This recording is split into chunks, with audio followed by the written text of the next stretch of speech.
right, John. I'll answer it. This is the home of Dr. Watson. Please to help. Gracious. Oh, come in. Come in. These are not surgery hours, but the doctor is in. I'm sure he'll see you. Come in. Let me help you. John, dear, a patient. Please come quickly. Hurry, dear, hurry. I'm all right. Just to sit down. What is it? Oh, heavens, this man does look in bad shape. On the contrary, Watson, for a man of my years, I have never felt better. Holmes. It can't Holmes, be. you've been dead for years.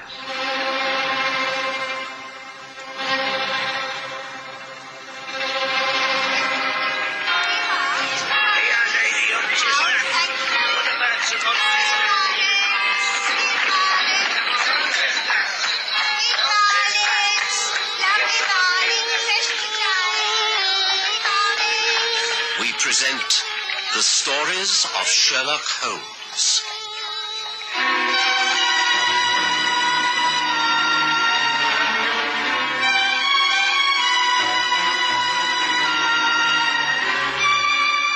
Tonight, His last salve.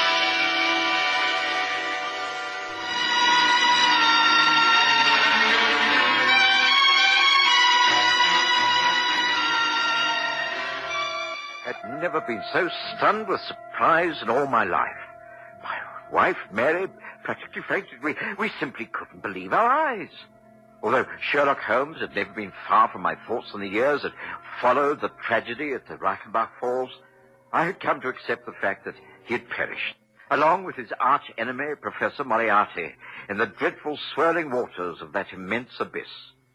Yet, here he was, peeling off yet another of his many disguises, requesting permission to smoke his favorite pipe, sitting on the sofa in my sitting room, as though nothing had happened. He appeared a little older, perhaps a little thinner, but his voice was still incisive and unchanged. The years fell away. I have to apologize, both for this sudden shock and for the great time of silence, but both were necessary. But I have never believed that you were dead. Not for years. Mary's right. She kept faith longer than I did. But Holmes, surely the chasm, the young Swiss Hans, he said I know. An explanation is required. It is essential. Well, the facts are these. Hans was mistaken. Moriarty and I did fall from the top ledge of the falls. We fell to the narrow pathway that leads up from that final ledge. I knew what Moriarty was intent upon. I could see the purpose in his eyes. He had given me permission to write a note of farewell to you before this final encounter. He knew his own game was up. He intended taking me with him to his death. He rushed at me, grappling with me, trying to pin my arms to my sides and take me with him over into the water. Well, I have some knowledge of Japanese baritsu. It stood me in good stead. I slipped through his grasp and applied a throw. He screamed most horribly as he lost his balance. With my head over the brink, I saw him fall a great way. He struck a rock and then disappeared into the foam. But the tracks. I saw with my own eyes that two men went down the path, but none returned. No. I think my brain has never worked more speedily. Fate had placed a great chance my way. I'd long wished to retire. I knew that for as long as the world had faith in me and I lived in Baker Street, I should never be left in peace. Here was my great opportunity. If I could get out of the falls alive, then I could start a new life. I climbed the face of the cliff. That's impossible. The face wall is sheer. Not quite. I decided to attempt it. If I failed, then Moriarty would still win. If I succeeded, I could enjoy a life of retirement. And it was by far the hardest climb of my life. At times I imagined I heard Moriarty's voice screaming at me out of the depths. But I managed it. Well, I will not bore you with the details from then on. I took my time before returning to England. There was only one man who knew the truth. My brother, Mycroft. Oh, Holmes, don't you think that you could have... It wasn't that I didn't trust you and Mary, Watson, but I preferred it this way. We would have been bound to have taken up our friendship again. Others would have found out, Mrs. Hudson, Lestrade. I simply could not afford to take that chance. I still I think... don't care, John. I don't care. Whatever Mr. Holmes says is all right as far as I'm concerned. I believe him, and I stand by him. I will remain silent about all this. Oh, I'm so pleased. I'm so pleased and relieved. Oh, dear. I don't know if I shall laugh or cry. Oh, do neither, my dear. Why not go and brew us all a good strong pot of tea? I think that will do us all a power of good. Excellent suggestion. Oh, yes. Perhaps you're right, dear. That is a good idea. What a morning. What a wonderful, wonderful morning. Well, you seem to be well settled, Watson. The years have been kind to you. And Mary is unchanged. Yes, we have a lot to be thankful for. Oh, but now come, Holmes, to the second part of your explanation. Why now? Why suddenly, after all this time, have you come back into our lives? Good question. I made sure my retirement was complete. I lived the life of a hermit among my bees and books in a cosy cottage on the South Downs. But, through Mycroft, the only man who knew of my existence, I've been forced into action again. You see, Watson, this is 1914. And in the summer of this year, war will be declared. The greatest war this world has ever known. A world war. Oh, Holmes, you can't be serious. But there are always rumors of war, always quarrels with Ireland, arguments with Germany, disagreements with the French, but an open conflict? Oh, never. How I wish you were right. But the Kaiser has already made his plans. You'd be amazed if you knew how riddled this country is with German spies. It is inevitable, Watson. And that's why for some months now I've been engaged in counter-espionage. I can tell you that at this moment 2 gentlemen are engaged in a most important conversation in the garden of a large mansion just south of this city. One is known as von Bork, a remarkable man, the most devoted of the Kaiser's agents.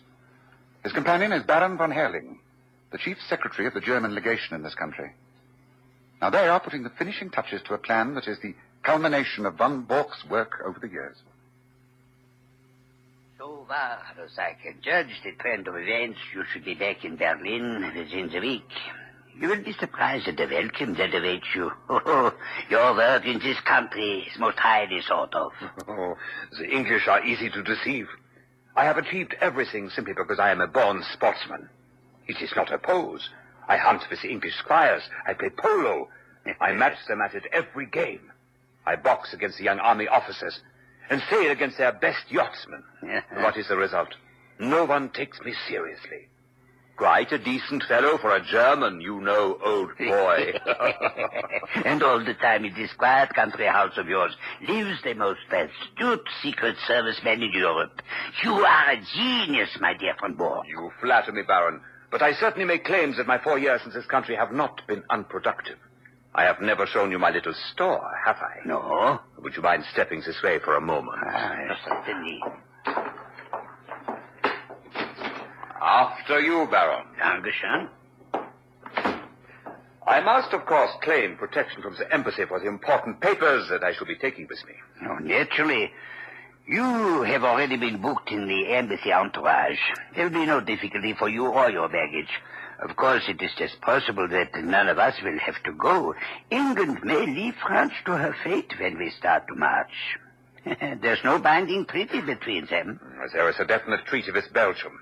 England will honor that. England is not ready for war. We are. Our special war tax of 50 millions has made it possible. But here, as far as essentials go, anti-submarine measures, munition storage, high-explosive bombs, nothing is prepared. How then can England come in? We have managed to stir the devil's brew, the Irish question. All England's thoughts are centered at home. She must think of her future. Yes, that is another matter. Mr. John Bull must decide whether to fight with his so-called allies or without them. But fight Germany she must. This is a week of destiny. But come, you were speaking of your papers. Indeed I was. Here.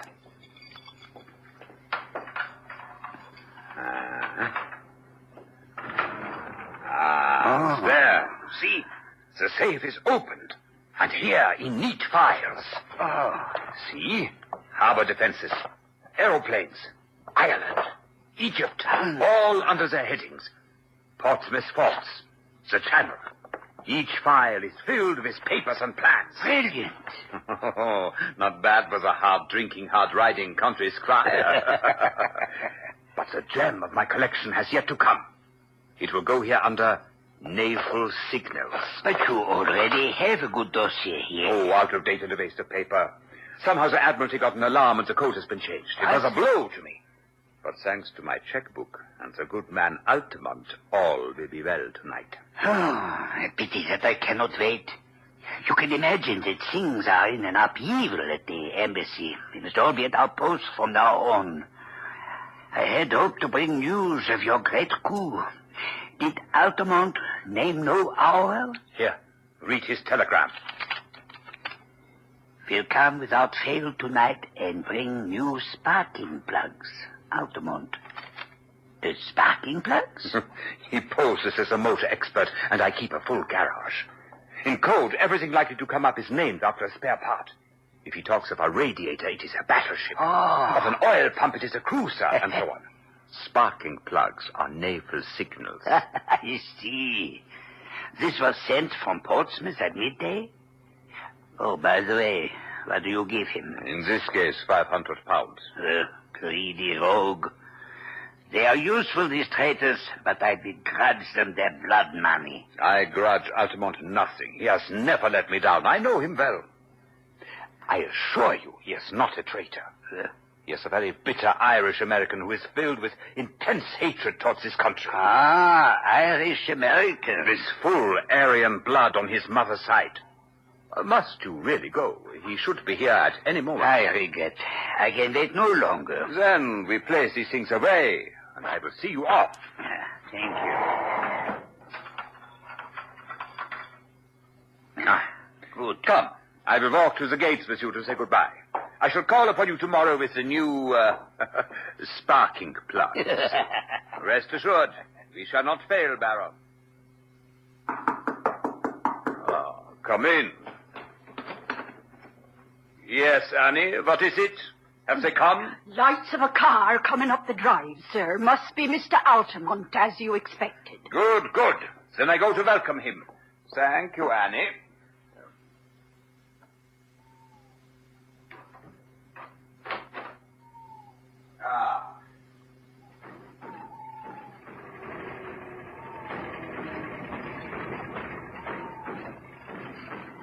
Just fine, Smith. Staying way behind the wheel, huh? Just so you say, Governor. Welcome, Altamont. I grew tired of waiting. Please do come in. Sorry, you got kind of held up. Come in, come in. Now tell me, is all well with you? Well, it's great. Terrific. You're going to give me the glad hand here tonight, okay? Just wait until I show you. I'm sure bringing home the bacon. Come on, bring out the drinks. This sure calls for celebration.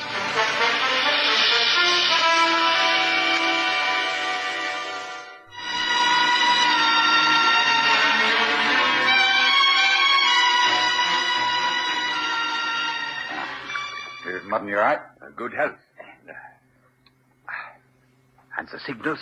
Just as I promised. Every last one. Semaphore, lamp code, Marconi. Copy, mind you, not the original. That'd be too dangerous. But it's the real McCoy. You can lay to that. Well, of course, a copy is better than the original. If an original were missing, they would change the whole thing. Now, let's see. Say, you don't mean to tell me you keep your secret papers in that? And why not? Gee, a wide-open contraption like that, why, a Yankee crook could be through that with a can opener. It would pass through any crook to force that safe. Nothing can cut through that metal.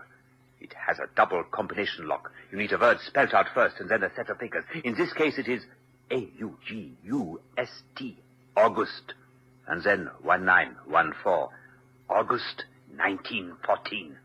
The date the war starts. Hey, come back, all I said. That's real smart. You got a heck of a lot of stuff in there. And it is all going out at once.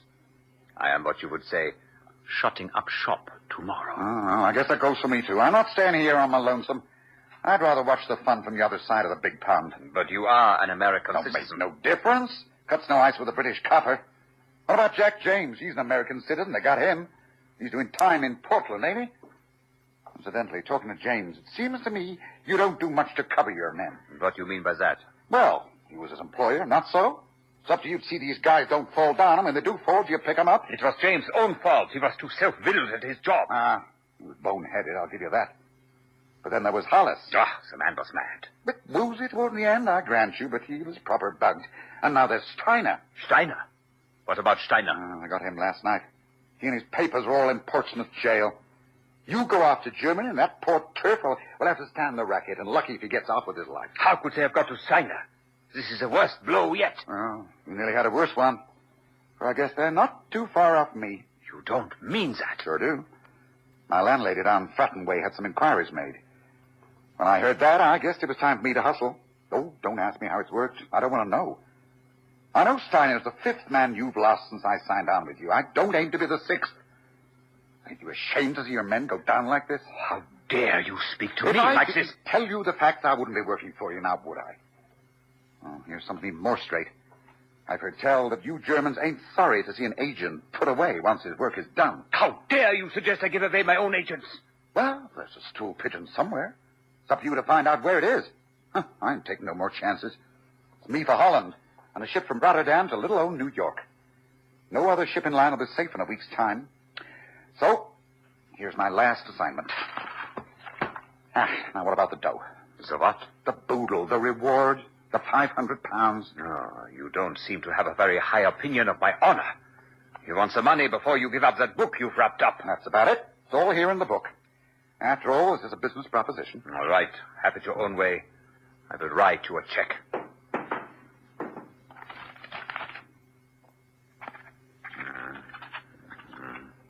Here we are. This should be sufficient. Now place the book down there on the desk. After all, I don't see why I should trust you any more than you trust me. There. There is the check on the table. Now let me examine the contents of your parcel. I claim the right before you take the money.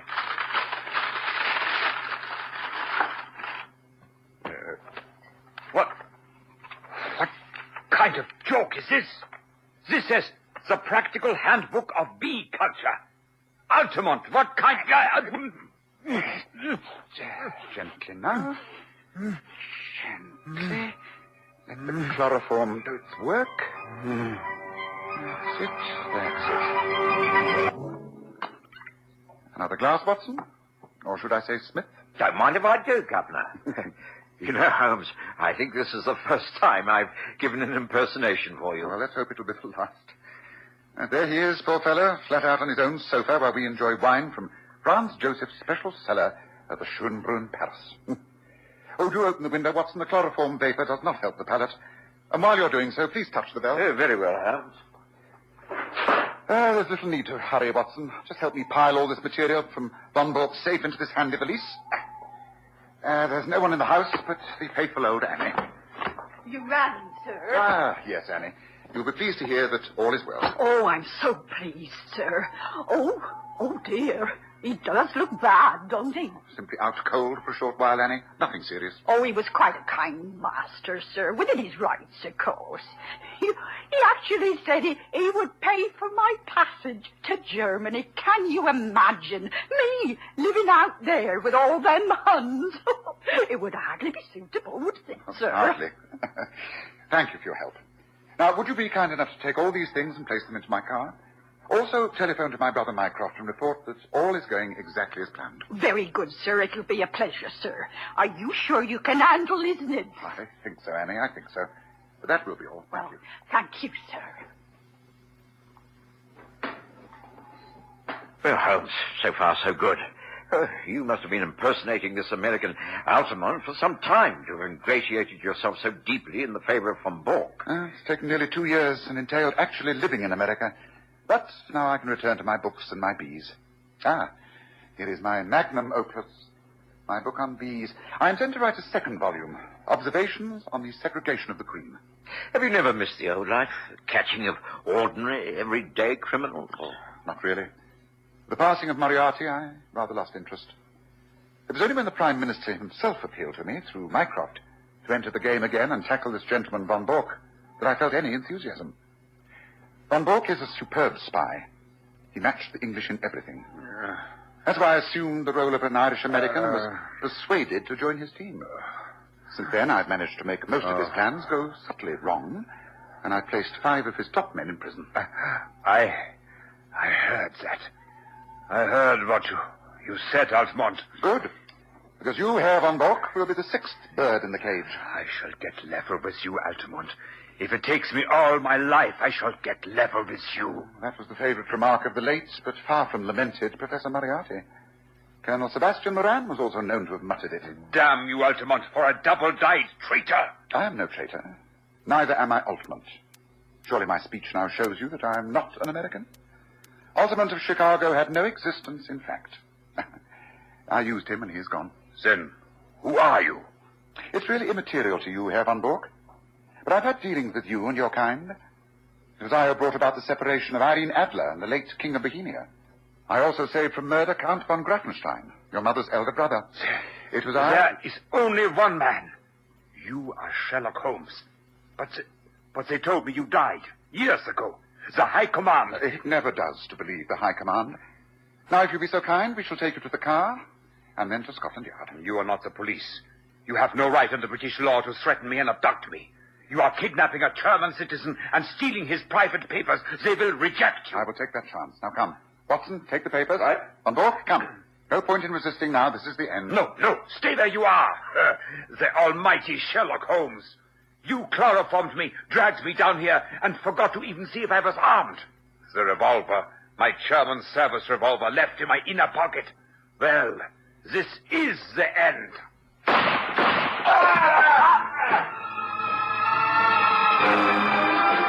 Are you all right, Watson?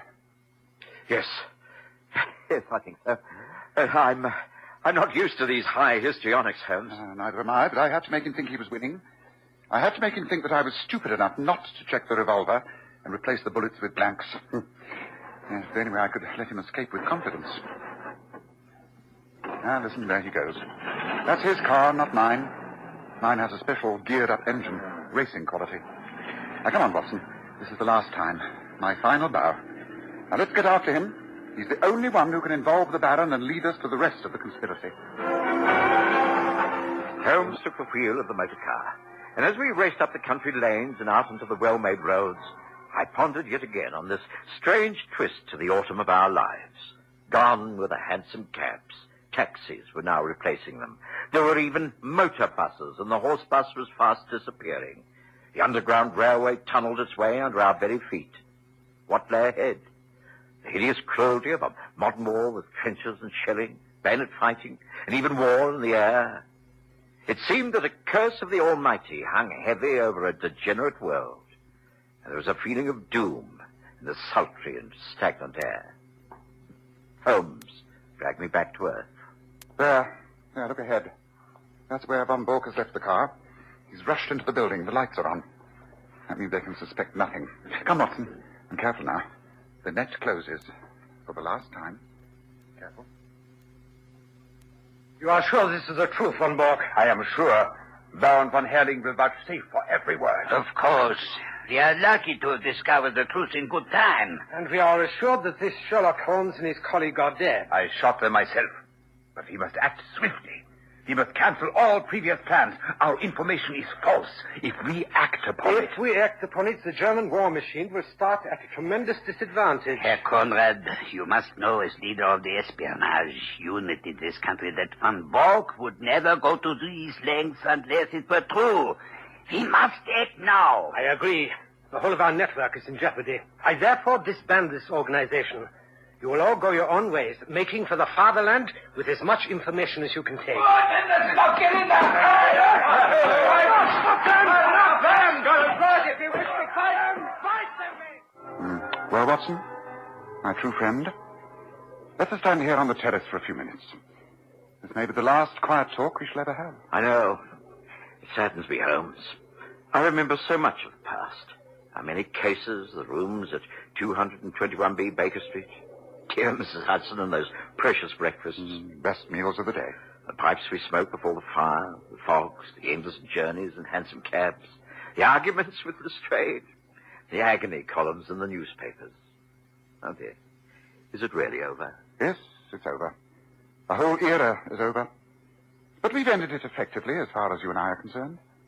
We have beaten the most ruthless spy organization this country has ever known. It won't prevent the war that is upon us, but after the war, perhaps because of our small efforts, a cleaner, better, stronger land will lie in the sunshine after the storm has cleared. Let us hope so, Watson. Let us hope so.